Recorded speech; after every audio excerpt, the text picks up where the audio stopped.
போலாமா? மாண்புமிகு தமிழ்நாடு ஆளுநர் அவர்கள் இந்திய அரசியலமைப்பு சட்டம் ஆர்டிகிள் 174(1) கீழ் தமிழக சட்டமன்றத்தை தலைமைச் செயலகத்தில் அமைந்துள்ள சட்டமன்ற பேரவை மண்டபத்தில் வருகிற ஜனவரி மாதம் 6ஆம் தேதி கூட்டியுள்ளார்கள். அன்று காலை 9:30 மணிக்கு மாண்புமிகு தமிழ்நாடு ஆளுநர் அவர்கள் இந்திய அரசியலமைப்பு சட்டம் ஆர்டிகிள் 176(1) கீழ் உரை நிகழ்த்த உள்ளார்கள். நன்றி, வணக்கம். அப்படியா? மாண்புமிகு தமிழ்நாடு ஆளுநர் அவர்கள் இந்திய அரசியலமைப்பு சட்டம் 174(1) கீழ் தமிழக சட்டமன்றத்தை தலைமைச் செயலகத்தில் அமைந்துள்ள சட்டமன்ற பேரவை மண்டபத்தில் வருகிற ஜனவரி மாதம் 6ஆம் தேதி கூட்டியுள்ளார்கள். அன்று இந்திய அரசியலமைப்பு சட்டம் ஆர்டிகிள் 176(1) படி மாண்புமிகு தமிழ்நாடு ஆளுநர் அவர்கள் காலை 9:30 மணிக்கு உரை நிகழ்த்த உள்ளார்கள். அதுதான் எல்லாருக்கும் உங்களுக்கு தெரியுமா? நாங்கள் தான் சொல்லக்கூடாத பிஏசி, அதுதான் நம்ம அலுவல் ஆய்வுக்குழு தான் பேசி முடிவு பண்ணோம். அலுவல் ஆய்வுக்குழு பேசி முடிவெடுத்ததுக்கு பிறகு அதுபடி சபையை நடத்துறதுக்கு தான் சட்டப்பேரவைத் தலைவருக்கு உரிமை.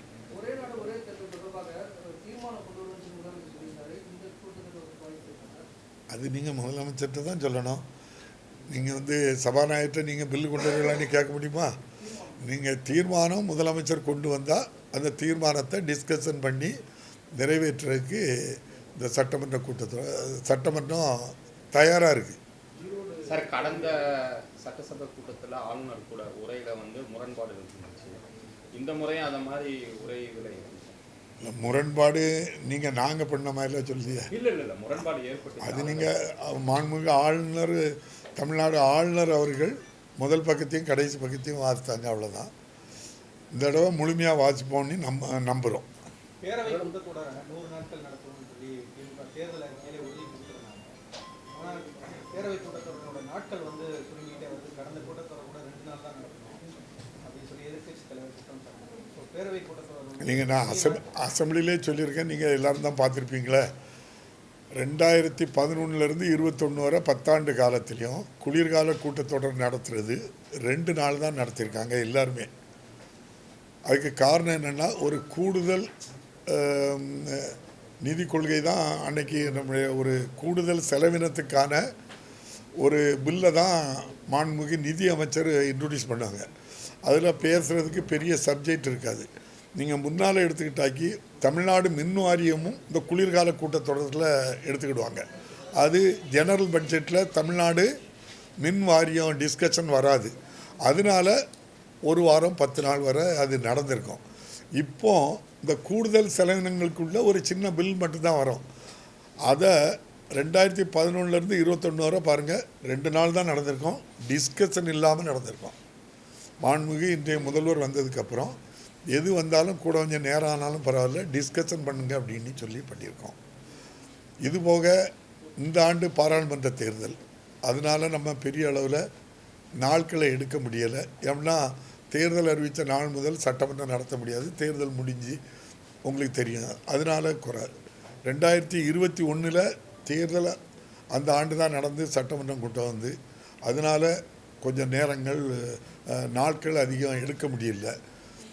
வெள்ளம், மிகப்பெரிய பாதிப்புகள் வரும்போது அரசு இயந்திரம், அமைச்சர்கள் எல்லாருமே ஸ்பாட்டுக்கு போக வேண்டியது இருக்குது. நேரம் எடுக்க முடியல. அதில் நீங்கள் கடந்த ஆண்டு எடுத்துக்கிட்டாக்கி டிசம்பர் லாஸ்ட்டு ஜனவரியிலேருந்து பிப்ரவரி வரை மழை காலம். மழை அவ்வளவு பாதிப்பு தென் மாவட்டங்கள். ஆக இருக்க சூழலுக்கு தகுந்தபடி சட்டமன்ற கூட்டத்தொடர் நடைபெறும். இந்த அரசினுடைய எண்ணம் 100 நாள் கண்டிப்பாக ஆண்டுக்கு நடத்த வேண்டுங்கிறது எண்ணம். இருந்தாலும் தேவைப்படுகின்ற நாட்களை பயன்படுத்தி தமிழ்நாடு அரசு தமிழக மக்களுக்கு என்னென்ன செய்ய முடியுமோ அனைத்தையும் சட்டமன்றம் குறைந்த நாளாக இருந்தாலும் அதிலே நிறைவேற்றி பண்ணிகிட்டு இருக்காங்க. அதனால் சட்டமன்ற கூட்டத்தொடர் 10 நாள் கம்மியாக நடந்ததுனால மக்களுக்கு செய்ய வேண்டிய பணிகள் வந்து எந்த குறைவும் இல்லை. அதை நீங்கள் பத்திரிகையாளர்கள் தான் சொல்லணும். நீங்கள் சரியா எதிர்க்கட்சி சொல்றது ஆரோக்கியமான விவாதங்கள் நடக்கிறதுக்கான போதுமான அவகாசம் இல்லை அப்படின்னு நீங்கள் அன்னைக்கு பார்த்தீங்க டங்ஸ்டன் டிஸ்கஷன் நடந்து என்ன நடந்து சொல்லுங்கள். எதிர்க்கட்சி தலைவர் எவ்வளவு நேரம்னாலும் பேசக்கு கொடுத்தோம். எவ்வளவு நேரம்னாலும் அவங்க பேசி முடித்து அவங்க ஓகேன்னதுக்கு பிறகு தான் அந்த தீர்மானத்தை நிறைவேற்றியிருக்கோம். ஆனால் அந்த டிஸ்கஷன் டங்ஸ்டனுக்குள்ளே போனது எங்கெல்லாம் போயிட்டு பாருங்க.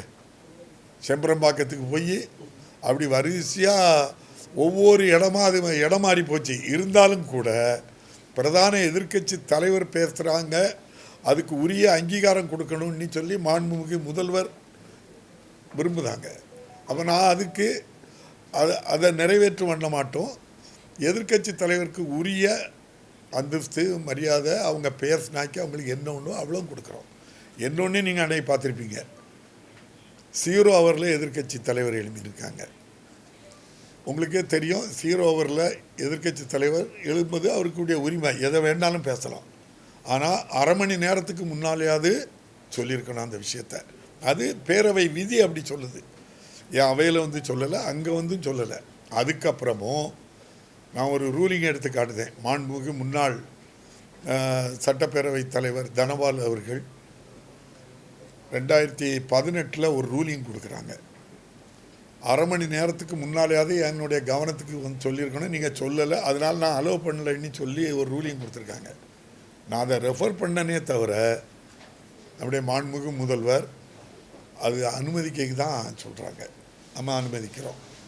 30 மாமன்ற உறுப்பினர்கள் கவனஈர்ப்பு தீர்மானம் கொடுத்துருக்காங்க. 138 கவனஈர்ப்பு தீர்மானம். ஐயா எதிர்க்கட்சி தலைவர் அவர்களும் திட்டக்குடியில் பைபாஸ் வேணுங்கிறதுக்காக லாரிகள் நிறைய போகுது ஊருக்குள்ள அப்படின்ட்டு சொல்லி அவங்களும் கொடுத்துருக்காங்க. நான் அதைத்தான் பேசுவாங்கன்னா அவங்க நல்ல கருத்தை தான் சொன்னாங்க. முல்லை பெரியாறு அணை பற்றி பேசுகிறாங்க, தவறு இல்லை.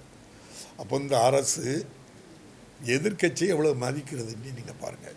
எதிர்க்கட்சி தலைவருக்கு உரிய மரியாதையை கொடுக்குறோம், அவங்கள பேசக்கு வாய்ப்பு கொடுக்குறோம், யாரைக்கும் தடை இல்லை, உங்களுக்கு தெரியும். அதனால் இந்த அரசை பொறுத்தளவில் சட்டமன்றம் இப்போ நீங்கள் இப்போ இதில் மானிய கோரிக்கையில் என்ன பண்ணோம், காலை மாலை அவ்வளவு அதிகாரிகளும் அவ்வளவு கஷ்டப்பட்டாங்க. 8 மணிக்கெல்லாம் அசம்பிளி முடிஞ்சிருக்கு. அதுக்கப்புறம் நம்ம பல்லாவரம்லாம் போயிட்டு ஒரு பணியாளர் வரன்னா எவ்வளோ கஷ்டப்படுவாங்க. இவ்வளவு பிரச்சனைகளையும் தாங்கி தான் அதிகாரிகளும் அதுக்கு ஒத்துழைப்பு கொடுக்குறாங்க. எல்லா வகையிலையும் இந்த அரசு சட்டமன்றத்தில் ஆளுங்கட்சி எதிர்க்கட்சின்னு பார்க்கல. இன்னும் சொல்ல போனால் நீங்கள் கணக்கெடுத்து பார்த்தா ஆளுங்கட்சி உறுப்பினர்கள் 2 மடங்கு இருக்காங்க, எதிர்க்கட்சி உறுப்பினர்கள் தான் 2 மடங்கு பேசுவாங்க. ஒரு ஜனநாயக ரீதியாட்டு நடக்கு. நீங்கள் தான் அதை சொல்லணும். நீங்கள் தினம் பார்க்குறீங்க அசம்பிளியில் வந்து, அதை நீங்கள் வெளியே சொன்னால் கேட்க உங்களுக்கு இப்படி தானே நடத்துகிறாங்கன்னு ஒரு எதிர்கேள்வியும் கேட்கலாம். நீங்கள் கேட்பேன்னு நம்புகிறேன். சார், ஆளுநர் கடந்த ஆண்டு போல ஒரு முரண்பட்ட நிலையில் இருந்தால் தொடர்ந்து பழைய நிலையில் யார் எந்த நிலையை எடுத்தாலும் சரி தான் தம்பி, சட்டமன்றம் நடக்கும், நல்லது நடக்கும். மாண்புமிகு ஆளுநர் அவர்கள் கடந்த ஆண்டுமாய் இருக்கமாட்டாங்கன்னு சொல்லியாச்சு. முதல் பக்கமும் கடைசி பக்கமும் மட்டும் இல்லை, எல்லாம் வாசிப்பாங்கன்னு நம்புகிறோம். நாங்கள் நிச்சயமாக நம்புகிறோம். நீங்கள் இந்த சட்டமன்றத்தில் யார் மேலேயாவது தவறு இருக்கா? நாங்கள் எதுவும் தவறு பண்ணோமா? இந்திய அரசியலமைப்பு சட்டம் ஆர்டிகிள் 176(1) படி ஆளுநர் அவர்கள் உரை நிகழ்த்துவதற்கு அனுமதி. அந்த உரை நிகழ்த்துவதற்கு மட்டும்தான் அனுமதியே தவிர கருத்து சொல்வதற்கு யாருக்கும் அதிகாரம் கிடையாது. கருத்து சொல்கிறது மக்களால் தேர்ந்தெடுக்கப்பட்ட 234 சட்டமன்ற உறுப்பினர்களுக்கு மட்டும்தான் இந்த சட்டமன்றத்தில் கருத்து சொல்கிறதுக்கு உரிமை உண்டு, வேறு யாருக்கும் உரிமை கிடையாது. இதுதான் இந்திய பாராளுமன்ற ஜனநாயகம். பாராளுமன்றத்தில் பிரதமராக ஆட்சியில் இருக்கின்ற ஒரு அமைச்சரவை கூடி அவர்கள் என்ன உரையை எழுதி கொடுக்கின்றார்களோ அதைத்தான் மாண்புமிகு குடியரசுத் தலைவர் அவர்கள் முழுமையாக அந்த உரையை வாசிக்கின்றார்கள். இதுதான் பாராளுமன்ற ஜனநாயகம். அதன்படி தான் சட்டமன்றமும் சட்டம் ஒரு அமைச்சர், ஒரு முதலமைச்சர், ஒரு அமைச்சரவை, அந்த சட்டமன்றம் உரையை எழுதி கொடுக்கின்றார்கள். அதுவும் அவருடைய கவனத்துக்கு கூட கொடுத்து தான் அதை திரும்ப வாசிக்க சொல்கிறோம். அதை வாசிக்கிற உரிமை மட்டும்தான் ஆளுநருக்கு உண்டே தவிர தன்னுடைய சொந்த கருத்துக்களையோ சொந்த இஷ்யூகளையோ அங்கே சொல்கிறதுக்கு அவங்களுக்கு உரிமை இல்லை. உரிமை இல்லைன்னு நான் சொல்லலை, இந்திய அரசியலமைப்பு சட்டம் 176(1) சொல்லியிருக்கு. வாசிக்கிறதுக்கு முழு உரிமை உண்டு. கருத்து சொல்ல உரிமை 234 சட்டமன்ற உறுப்பினர்களுக்கு மட்டும்தான் உண்டு. நன்றி. ஆளுநரை சந்திக்கும் போது முறைப்படி சந்திக்கும் போது இந்த உரையை வந்து முழுவதுமாக படிக்க வேண்டும் அப்படின்னு சொல்லி வலியுறுத்தப்படுமா? இல்லை, வலியுறுத்தலாம் முடியாது. மாண்புமிகு ஆளுநர் வந்து அவங்க ஹெட்டு, அவங்ககிட்ட போய் ஐயா நாங்கள் வாங்கண்டி தான் கூப்பிடுவோம். அவங்க தான் அனுமதிக்கணும் தரணும். 6ஆம் தேதி சட்டமன்றம் கூட்டுறதுக்கு அனுமதி அவங்க தான் தந்திருக்காங்க. நீங்கள் வாங்கண்டி நம்முடைய தமிழ் சம்பிரதாயப்படி அவங்கள மட்டும் இல்லை, இந்திய அரசியலமைப்பு சட்டப்படி நானும் நம்ம செக்ரட்டரியும் போய் அவங்கள அழைச்சி நேரில் கொண்டு போய் ஐயா வாங்கண்ணி அழைப்போம். உரிய மரியாதை கண்டிப்பாக வழங்கப்படும். உரிய மரியாதை, என்னென்ன மரியாதை ஆளுநருக்கு உண்டோ அனைத்தும் இந்த அரசு கொடுக்கும். அவங்க வேண்டியவங்க வேண்டாதவங்க இது பார்க்க வேண்டிய அவசியமே இல்லை, பார்க்க முடியாது. நம்முடைய மாண்புமிகு ஆளுநர் தான் நம்முடைய இந்திய அரசியல் சட்டப்படி இந்த மாநிலத்துக்கு ஹெட்டே அவங்க தான். ஆனாலும் அவங்களுக்கு என்ன ரைட் இருக்கோ அதான் பண்ண முடியும். நன்றி.